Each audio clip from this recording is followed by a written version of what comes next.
وزیر اعلیٰ خیبر پختونخوا علی امین گنڈاپور کو گرفتار کر لیا گیا۔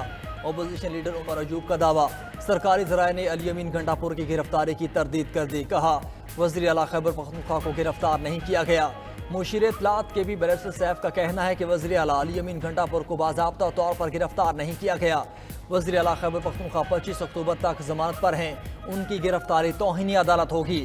وزیر اعلیٰ کو اگر گرفتار کیا گیا تو یہ خیبر پختونخوا کے عوام کے مینڈیٹ کی توہین ہوگی۔ جعلی حکومت کو غیر آئینی اور غیر قانونی اقدامات کا جواب دینا ہوگا۔ وزیر اعلیٰ کے پی کا قافلہ اسلام آباد پہنچا تھا اور وہ خیبر پختونخوا ہاؤس میں چلے گئے تھے۔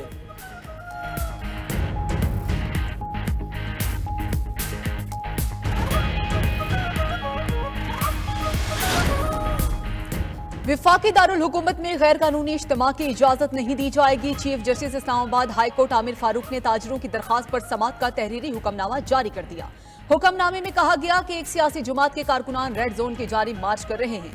کارکنان کا ریڈ زون میں اجتماع دیگر شہریوں کی نقل و حرکت منجمد کر دے گا۔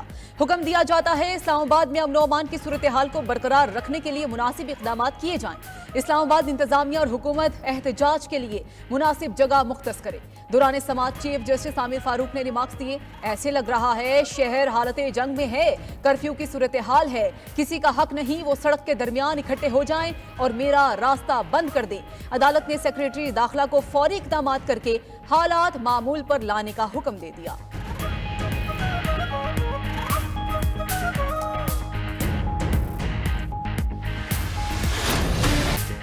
وزیر اعلیٰ کے پی حدیں پار کر رہے ہیں، مزید لائن کراس کی تو انتہائی اقدام اٹھانا پڑے گا۔ وفاقی وزیر داخلہ محسن نقوی نے پی ٹی آئی قیادت کو وارننگ دے دی۔ کہا علی امین گنڈاپور کے قافلے سے پولیس پر فائرنگ اور شیلنگ ہوئی، 85 اہلکار زخمی ہیں۔ کیا پرامن احتجاج ایسا ہوتا ہے؟ 24 گھنٹوں میں 120 افغانی پکڑے گئے، ان کے عزائم کچھ اور ہیں، یہ ایس سی او کانفرنس کو سبوتاژ کرنا چاہتے ہیں۔ خیبر پختونخوا میں ایمرجنسی لگانے کے سوال پر محسن نقوی بولے، صدر اور وزیر اعظم رابطے میں ہیں، جو اسٹریٹجی بنی اس پر عمل درآمد کرائیں گے۔ وزیر داخلہ کا پولی کلینک اسپتال کا بھی دورہ، مظاہرین کے ہاتھوں زخمی پولیس اہلکاروں سے ملاقات اور عیادت کی، زخمی اہلکاروں کے بلند حوصلے کو سراہا۔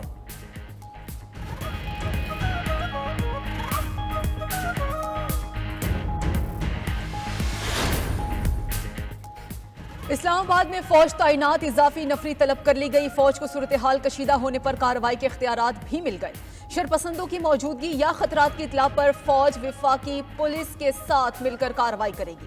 اسلام آباد میں فوج کا گشت جاری، نوٹیفیکیشن کے مطابق فوج کو شنگھائی تعاون تنظیم سمٹ کے لیے تعینات کیا گیا۔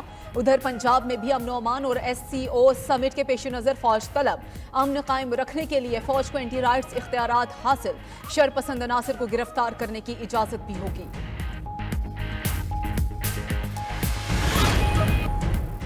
اسلام آباد کے داخلی اور خارجی راستے دوسرے روز بھی بند، جڑواں شہر میں دفعہ 144 نافذ، موبائل فون سروس معطل ہے۔ راولپنڈی اور اسلام آباد کو ملانے والے راستوں پر کنٹینرز موجود، فیض آباد پل پر بھی ڈبل ایئر کنٹینرز رکھے گئے۔ میٹرو بس سروس سمیت پبلک ٹرانسپورٹ بھی معطل۔ پولیس اور دیگر قانون نافذ کرنے والے اداروں کے اہلکار ہر صورتحال سے نمٹنے کے لیے الرٹ۔ ادھر فیض آباد کے قریب پولیس کے ساتھ جھڑپوں میں گرفتار 200 سے زائد افراد اے ٹی سی میں پیش۔ انسداد دہشت گردی عدالت نے 17 کارکنان کا 7 روزہ جسمانی ریمانڈ دے دیا۔ مظاہرین کے پتھراؤ سے 4 اہلکار شدید زخمی ہوئے۔